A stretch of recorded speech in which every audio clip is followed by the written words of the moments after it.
Let's get some reaction to that interview and the review. We're joined now by Caroline Nokes, the chair of the Women and Equalities Committee at Westminster. Thank you for being with us.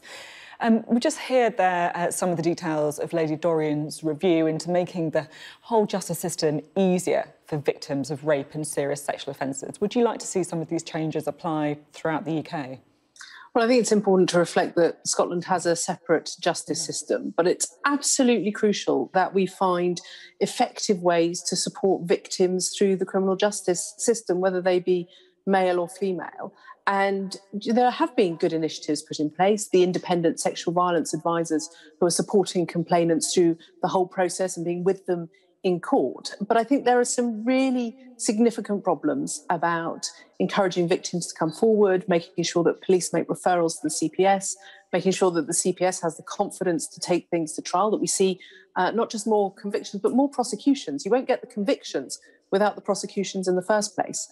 And I really think it's time that the government look closely at having a women's justice strategy so that we can see victims supported from the start to the end of the process. As you say, there are some clear issues with the process, not enough women coming forward, not enough referrals to the CPS. And then if you look at the last 3 years, rape convictions more than halving in England and Wales. I mean, one of the most controversial suggestions from Lady Dorian is the fact that actually some of these trials should be heard not by juries who may be vulnerable to rape myths, for example, but by trained judges. I mean, is that the kind of road that we need to go down if we're going to get serious about getting convictions? Well, look, we have a long history and principle of crimes being tried by a jury of your peers in this country. And I think that that is important. But I also think it's right that we have a full and frank conversation about how we can do things better, how perhaps we can do things quicker. I thought one of the most important points that Lady Dorian made was about victims having to relive their trauma, potentially many times and over a long period. And I think that we need to find a way that the whole process can be speeded up so that victims see cases coming to court much more quickly and then have the opportunity to move on with the rest of their lives. It does feel, doesn't it, that one of the positive things after a really gruelling couple of weeks for so many women has been that we are starting to have a more full and frank conversation about the kind of harassment, the kind of assault as well that some people face and so many women do see as a fabric of their lives. You recently gave an interview where you said a Labour MP tried to grope you. I mean, talk about your own experience if you want to. Obviously, don't feel that you have to. But how much of an issue do you think this is for all women, the kind of things that we've been hearing?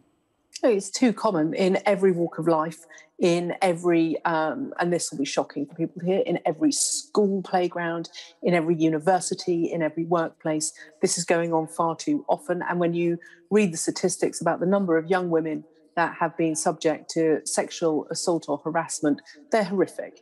And that's why I'm very happy to co-sign amendments with people like Harriet Harman to make sexual harassment in a public place outlawed. I think that that's really important. We have to change the culture. And that's why my committee has, in this last week, launched an inquiry into the cultures that are underpinning male violence against women. I think it's crucial that we don't just pontificate on this. We need some practical solutions and we need them quickly, whether that be through the court system, whether that's through education, whether we have a candid conversation about pornography, the ease of access to it for young people, and what that's doing to give them a completely skewed impression of what adult sexual relationships are like. Talking about changing the culture, the Sunday Mirror has a story this morning about the culture within the police, former police officers criticising sexism and misogyny. Sir Peter Fahey, who's the former Chief Constable of Greater Manchester Police, said that if a member of his family was attacked, he would probably advise them not to report it. He also said there's no way his daughter would join the police force. Is there a problem of sexism in the police?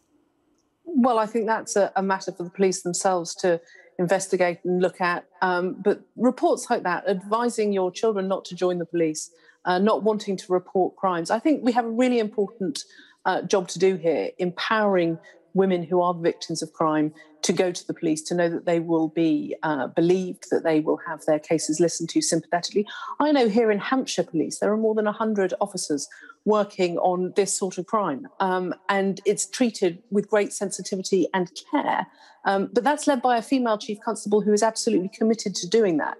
I think it's absolutely vital that we have to find better ways to give women confidence. And when you look at the statistics around sexual violence, the statistics around sexual harassment, unfortunately, we're letting far too many women down. OK, thank you so much for coming on the programme this morning. Caroline Nokes there, thank you.